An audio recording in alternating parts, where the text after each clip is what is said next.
Buenas tardes, chicos. ¿Cómo están? ¿Cómo me copian?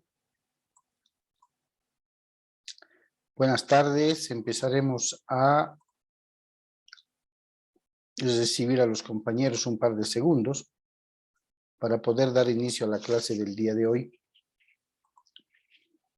dando prácticamente continuidad a la fase de retroalimentación para el examen del segundo parcial, ¿no?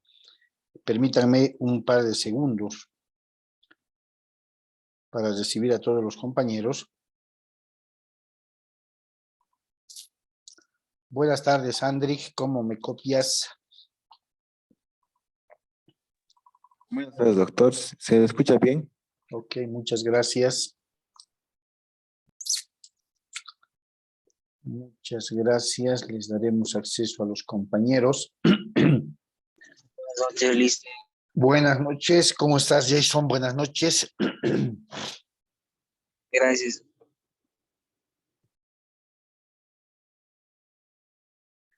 Bien, como Buenas les decía, noches, doctor. ¿cómo estás? Buenas noches, María. ¿Cómo estás? Buenas noches. Les iba diciendo que, como habíamos conversado el día miércoles, hoy vamos a darle continuidad a la fase de retroalimentación, viendo cada uno de los temas que van a ingresar al examen del segundo parcial, para que podamos despejar cualquier duda, recordar, refrescar lo que hemos ido avanzando, ya que estos temas ya los hemos visto prácticamente en su debido momento, ¿no? Bien, a medida que los compañeros se vayan conectando, recordemos entonces, la pasada clase dimos inicio al repaso de todos estos temas que van a ser parte de nuestra evaluación del segundo parcial. Ya habíamos abordado el tema de la propiedad horizontal,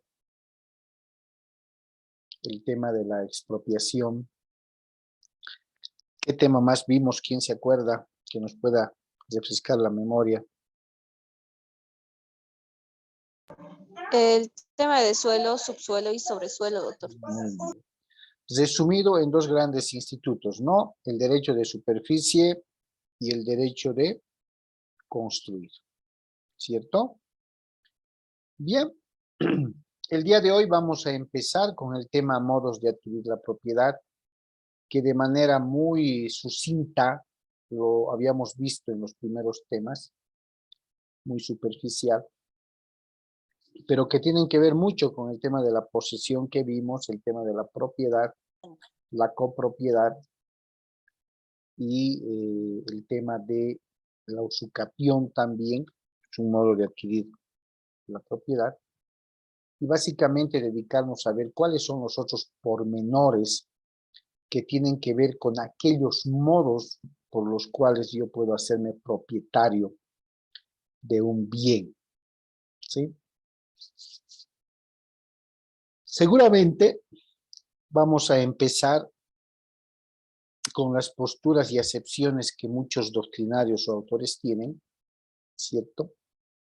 Para poder definir de alguna manera que los modos de adquirir la propiedad están constituidos por todos aquellos hechos o actos jurídicos que le van a otorgar a una persona los derechos inherentes a la propiedad en un determinado patrimonio. A estos hechos o actos jurídicos o negocios jurídicos, como le llama la doctrina en materia civil, les vamos a denominar modos de adquirir la propiedad.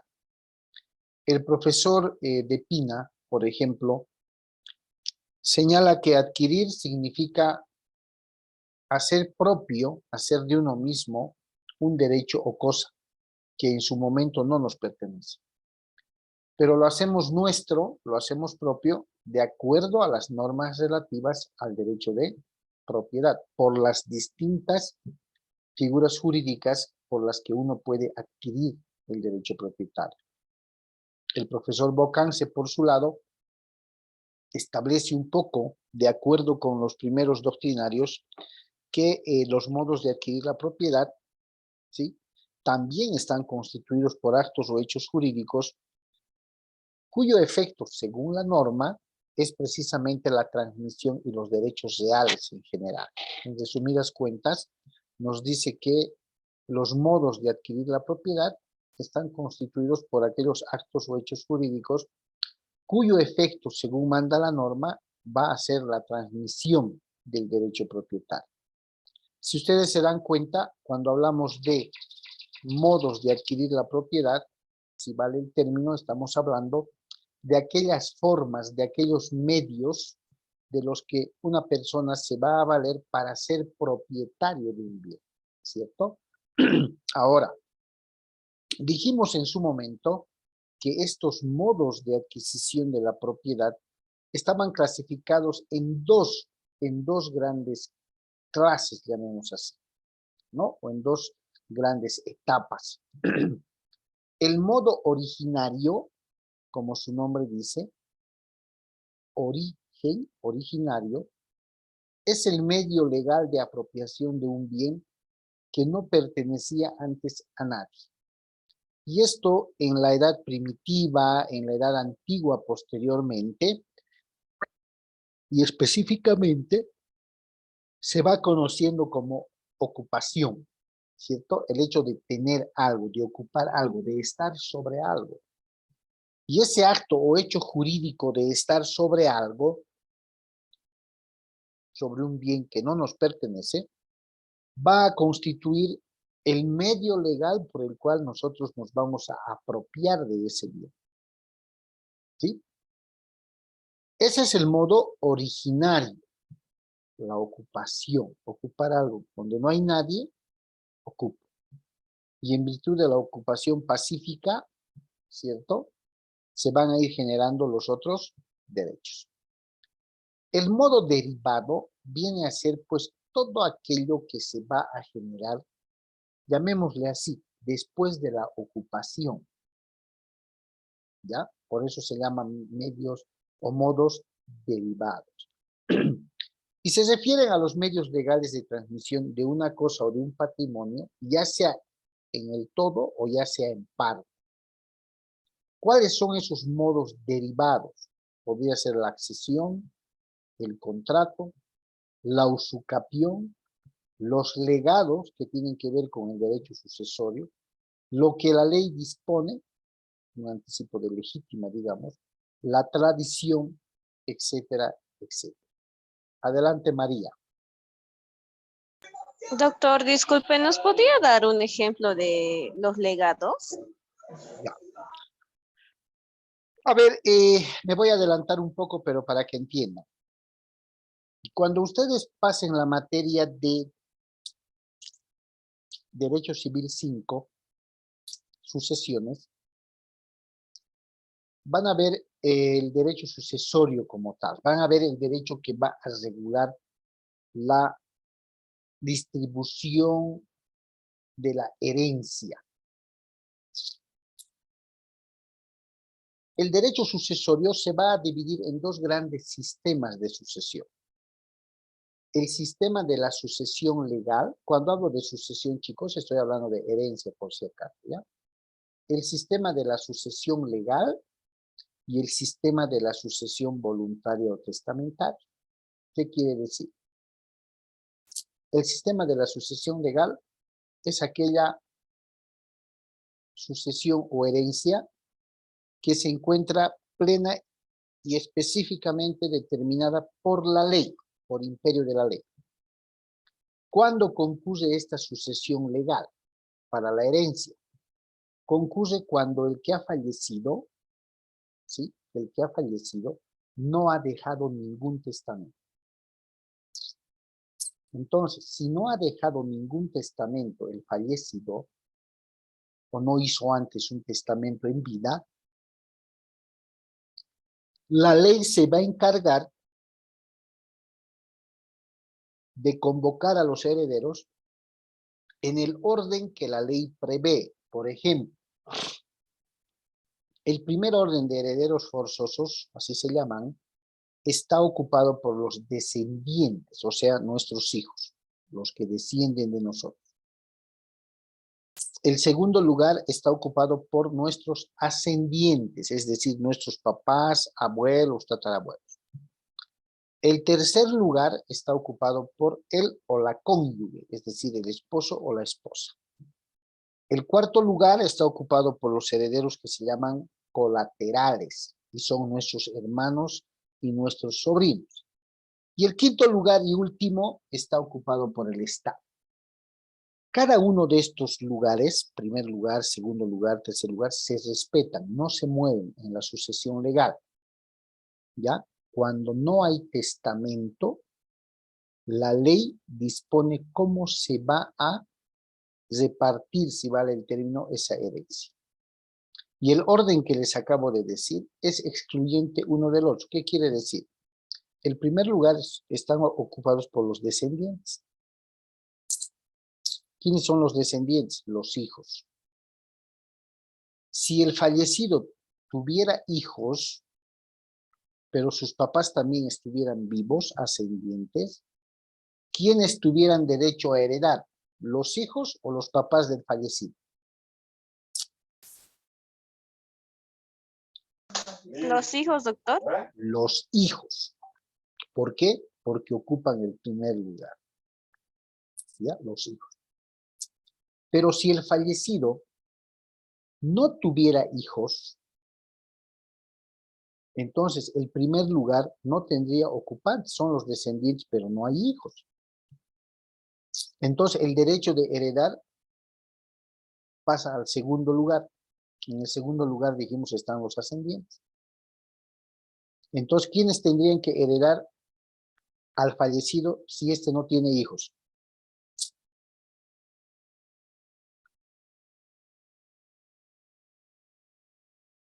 ¿Mm? Si el lugar dice, primer lugar, descendientes, segundo, ascendientes, tercero, esposa o esposo, cuarto, colaterales, quinto, estado. Y cada grado, cada lugar es excluyente uno del otro. Si no hubiera descendientes del que ha fallecido, ¿quiénes recibirían la herencia? Los ascendientes. Los ascendientes. Si no hubiera ni hijos ni ascendientes, ¿a quién le tocaría? A la cónyuge. A la cónyuge o al cónyuge. ¿No ven? Si no hubiera ni descendientes, es decir, no tuviera hijos, no tuviera padres, ni era casado, ¿quiénes heredan? Los colaterales. Los Doctor, los colaterales son los tíos, primos, ¿verdad? Nuestros hermanos, nuestros sobrinos. Ah, los hermanos. Ah, ya, ¿Ya? doctor, gracias. Hasta los sobrinos. Pero si no tuviera ni hijos, no tuviera ni ascendientes, no tuviera esposa, no tuviera hermanos ni sobrinos, ¿quién hereda? El Estado. El Estado aparece ahí como heredero oportunista, que solo hereda cuando absolutamente no hay parientes. Esa es la sucesión legal, así rapidito, para que me entiendan. Y reitero, se llama sucesión legal o derecho sucesorio legal o ab intestato, dicen algunos temas. ¿Qué quiere decir ab intestato? Que no hay testamento. Y como no hay testamento, la ley dispone cómo convoca a los herederos y cómo les distribuye la herencia. ¿Ya? Pero ¿dónde aparecen los legados?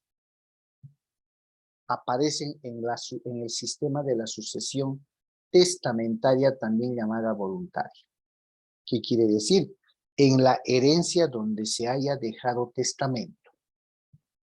Cuando el que ha fallecido o los que han fallecido en vida han tomado las previsiones de que sus hijos no se peleen, han tomado la decisión de cómo dejar repartidos sus bienes, entonces han tenido el cuidado de hacer un testamento.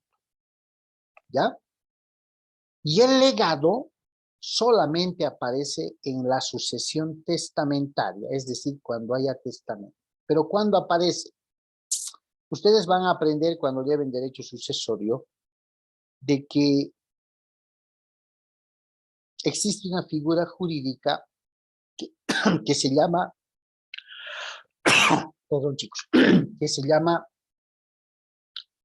legado, ¿ya? Legado. ¿Qué es el legado? El legado es una forma de heredar, pero a personas que no son parientes del fallecido. Son extraños, son ajenos, pero pueden recibir bienes del fallecido. ¿Cuándo? Cuando ha señalado en su testamento que le está dejando su auto modelo Mercedes-Benz a su jardinero. Ese es un legado.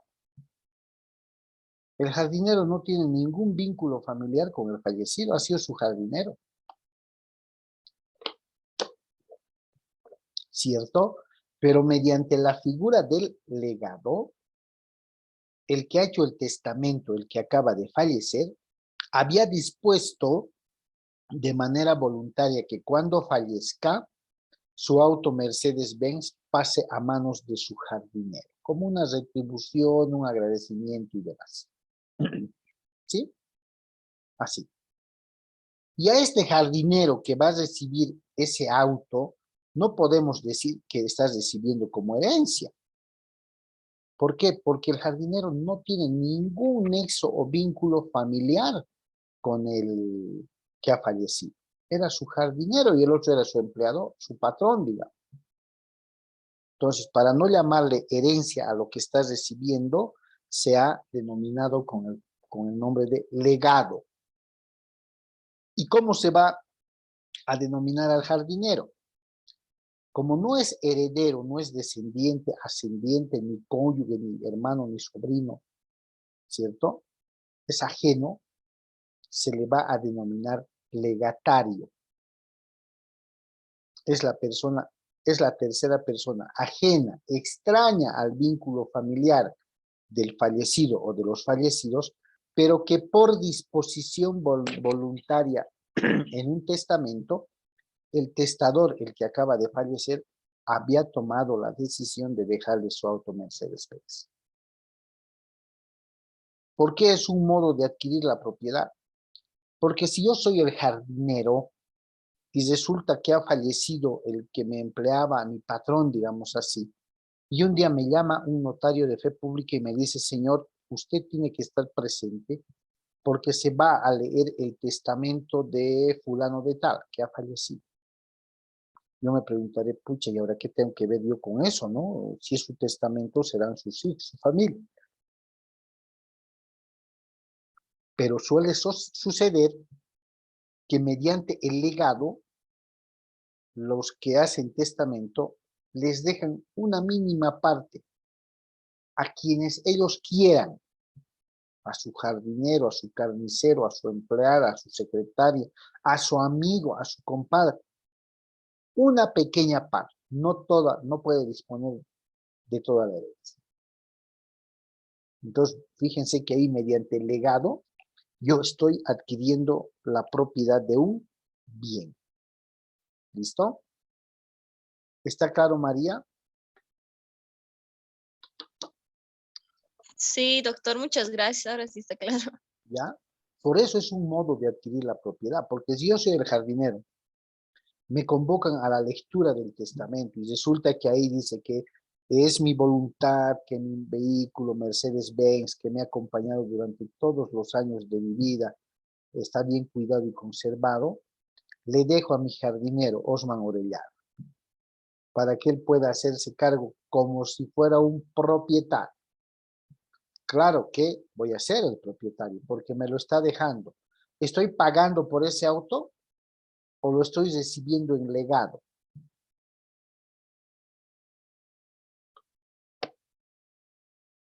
¿Qué dice? Si una persona que ha hecho un testamento sin que yo sea su familiar, nada, era su amigo, me deja su auto, ¿estoy pagando algún valor económico a sus hijos, a alguien? ¿O estoy recibiendo ese vehículo en calidad de legado?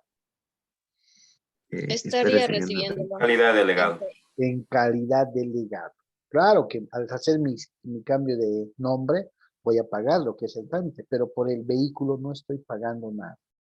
Y como yo soy extraño a la familia del fallecido, soy ajeno totalmente, entonces si quiere dejarme un bien en su testamento, lo tiene que hacer por la forma del legado.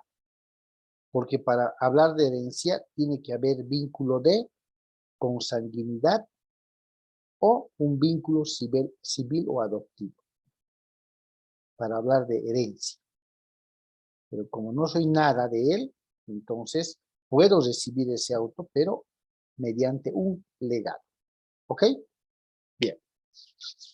Entonces, dentro del tema de los modos de adquirir la propiedad, modo originario, modo derivado especialmente, encontramos dentro del modo derivado, ¿no? Que adquirir la propiedad puede hacérselo a título universal. ¿Qué quiere decir? Que me hago cargo, que adquiero, si soy único hijo, todos los bienes que mis fallecidos padres están dejando. Soy de todas las cosas dueño. Digamos que de la hacienda, del terreno, de la línea telefónica, ¿sí? En todo me puso como dueño. Por tanto, si no se paga algo, ¿a quién van a reclamar? ¿A mí o al dueño?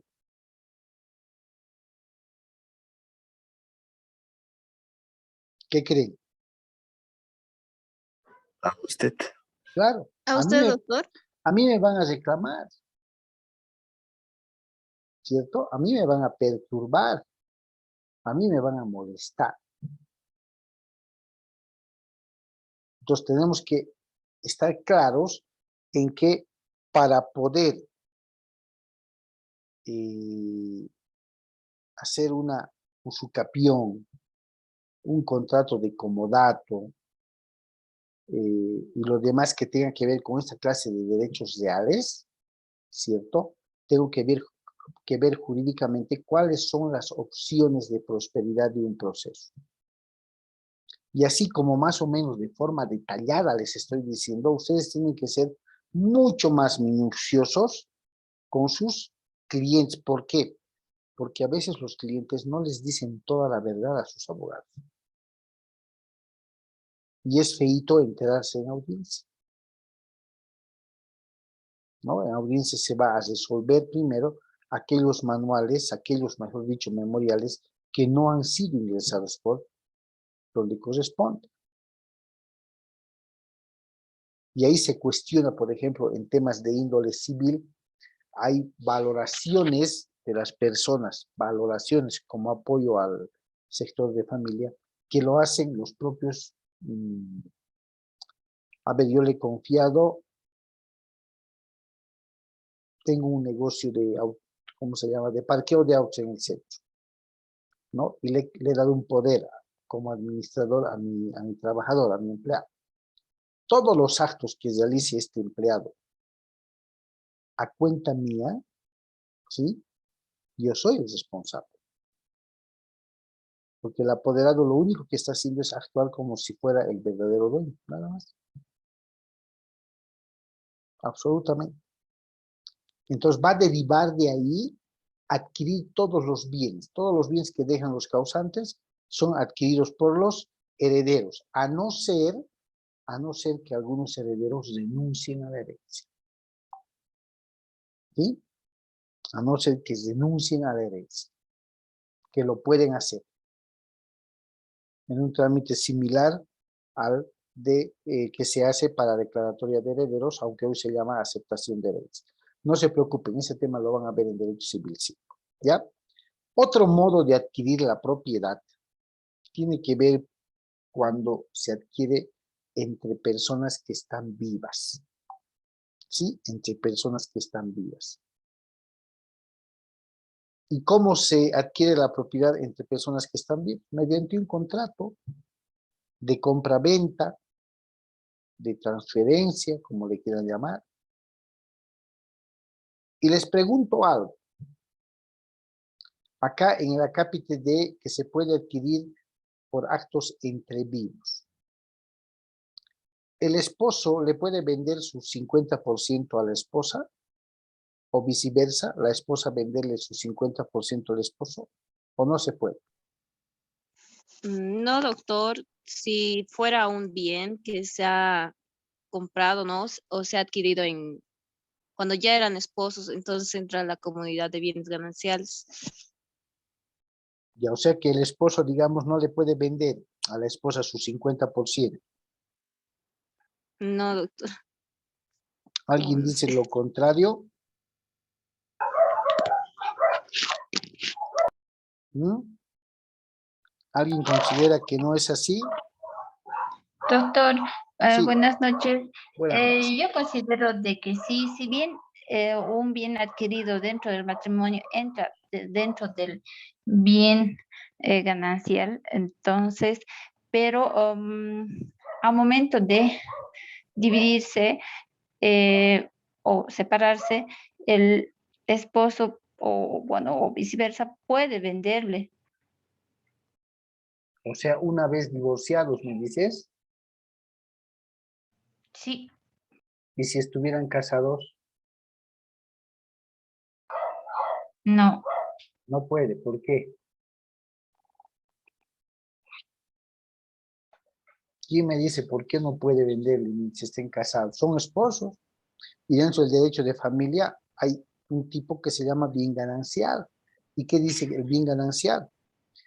Que está comprendido por todos aquellos bienes activos o derechos que hayan adquirido posterior a su matrimonio, ¿cierto? Una vez que se han casado, quiere decir. Ahora, por actos entre vivos, lógicamente comprende los contratos. Estamos vivos, haremos el documentito, por favor, quiero que me lo firmes, quiero el cambio de nombre, arreglar todo, sanear todo.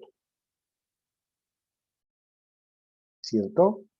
Entonces, el modo de adquirir la propiedad por actos entre vivos únicamente o son kermeses o son contratos. Y en las kermeses también se hacen contratos. Bien.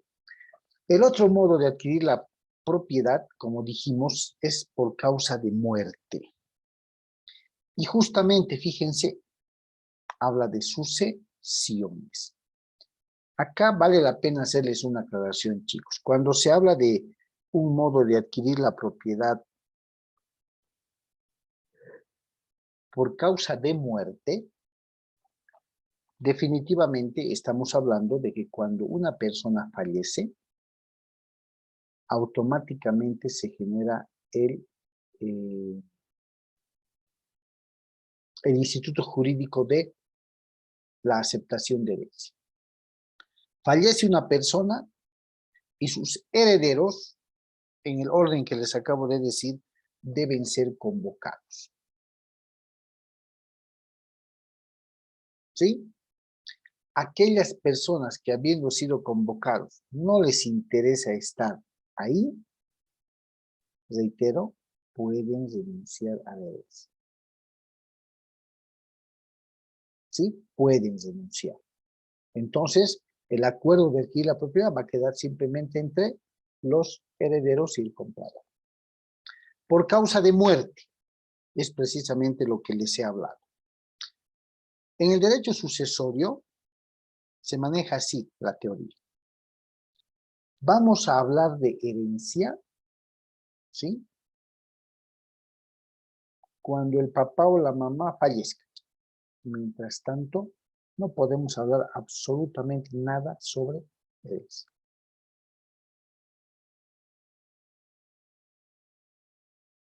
¿Cierto?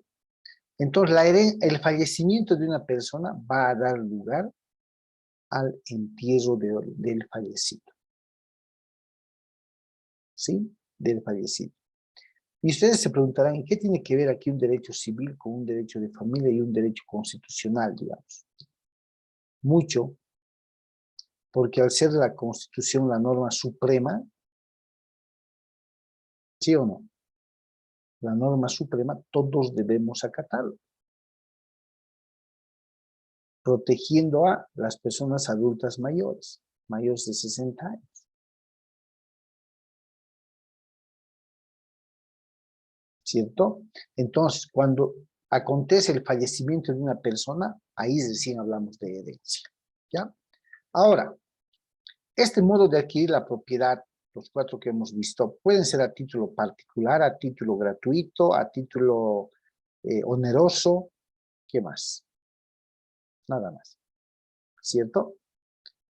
A título particular, es lo más usual, ¿no? Una cliente se acerca a su despacho y le dice que quiere esa flor que está bordeando un buen dineral, digamos, ¿no? Esta corona en la palma. ¿Qué tienen que hacer las personas? Munirse de información, ¿sí? Averiguar cómo está adquirida esa casa, quién la había adquirido, le han dejado pintado, excelente, ¿no ven? Averiguar.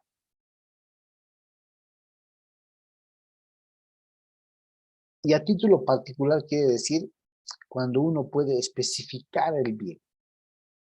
Así, especificar. Ah, este era el inciso correcto, ¿cierto? Ahora, cuando hablamos de que, a ver, adelantándome, de que los herederos reciben la herencia a título particular, estamos hablando que el que ha hecho el testamento está distribuyendo de manera equitativa los bienes a los herederos. Le está diciendo, Jaime, tu papá dejó el departamento para vos. Rodrigo, a ti te dejó el auto, su auto. Fulano, hay que pagar los servicios básicos, mínimamente, ¿sí? Cuando esos bienes son especificados, a Juana le voy a regalar mi jacuzzi, a Carmen le voy a regalar mi moto eléctrica. Cuando son así específicos, particular, llamémosle, estamos frente ¿a qué? Al uso de explosivos, pero que no reventaron anteriormente, para que puedan salvar la vida de ese trabajador. Ahora, el trabajador tiene que presentar denuncia ante el Ministerio de Trabajo. Pero ese ya es otro tema, ¿ya? Cuando hablemos de adquirir la propiedad a título particular, estamos hablando de bienes específicos. Cuando hablemos de adquirir los bienes a título universal, es que nos estamos haciendo cargo de absolutamente todos los bienes, ¿cierto? Todos los bienes. ¿Cuáles son los modos más, no voy a decir aplicados, pero más mal usados que conocemos? Vamos a buscar el antónimo, ¿cierto? Formas de adquirir la propiedad. Son ocupación. ¿Cuál sería su antónimo de ocupación?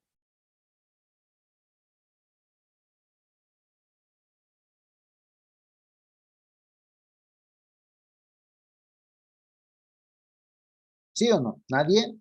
¿Cuál sería el antónimo, lo contrario de ocupación? Díganme, aunque desocupación, pues chicos. ¿Usucapión tendrá un contrario? Podría ser un detentador. ¿Qué? Detentador, doctor. Ya, pero ¿será lo contrario de ocupación? Ah, de ocupación. Sí. ¿Qué significa ocupar?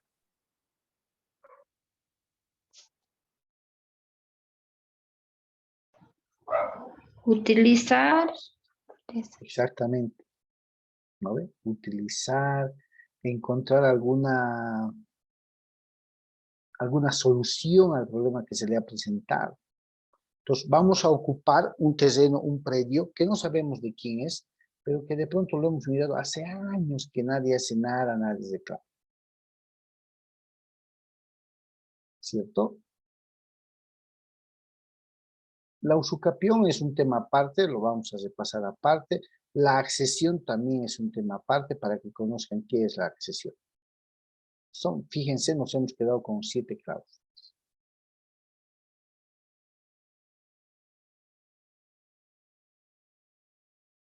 ¿Sí? A ver, ¿qué se entiende por adjudicación? ¿Quién me dice? ¿Qué es adjudicar?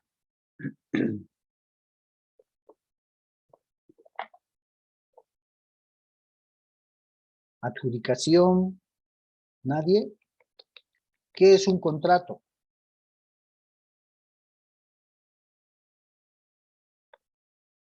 ¿Qué entienden por contrato? Es un acuerdo entre dos personas, doctor, para Ok. para un fin determinado, ¿no? Exactamente, es un acuerdo. Vendedor, comprador entran en un acuerdo, el vendedor entrega la casa y el comprador le paga por ese acuerdo. ¿Es o no es un acto jurídico ese acuerdo?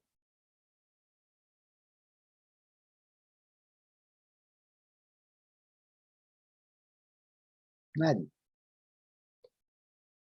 Sucesión, sinónimo de herencia. ¿Cuándo hay herencia? Cuando fallece el papá o la mamá.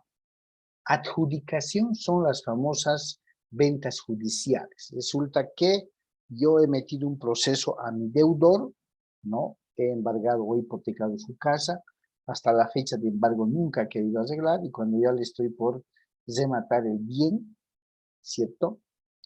Quiere arreglar conmigo de manera muy infantil, yo me niego por última vez y solicito que se dicte la sentencia. Y me van a adjudicar esos bienes. ¿Se dan cuenta? Me van a adjudicar.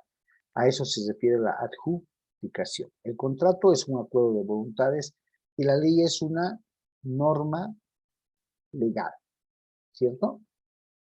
Y esas son las formas de adquirir la propiedad que habíamos visto. Ahora, ¿qué es la ocupación? Viene de ocupatio.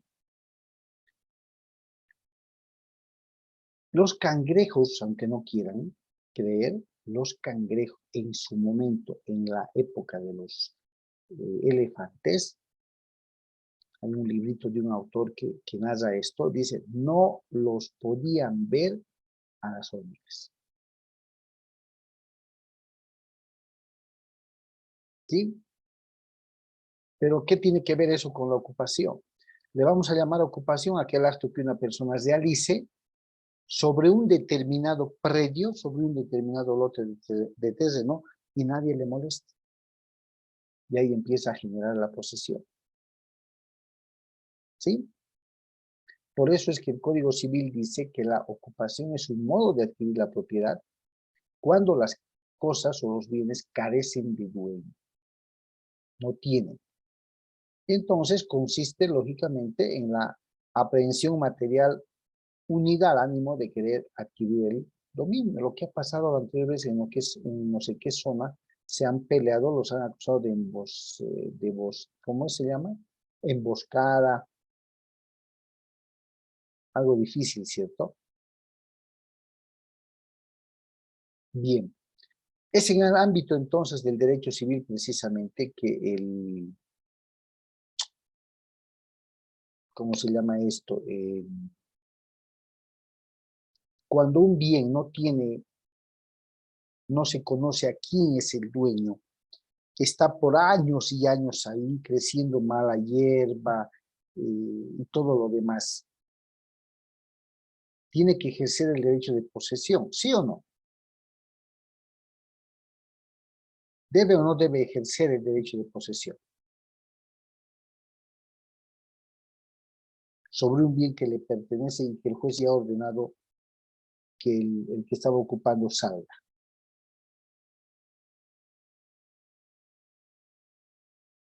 Por eso dice en la parte final del párrafo, es necesario que el bien tanto no tenga propietario. Al poseerlo por un tiempo determinado, se adquiere la propiedad por ocupación. ¿Ok?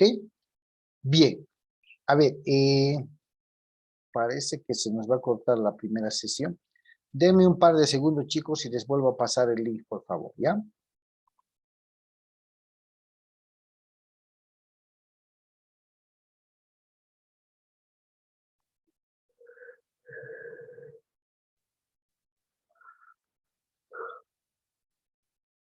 Bien.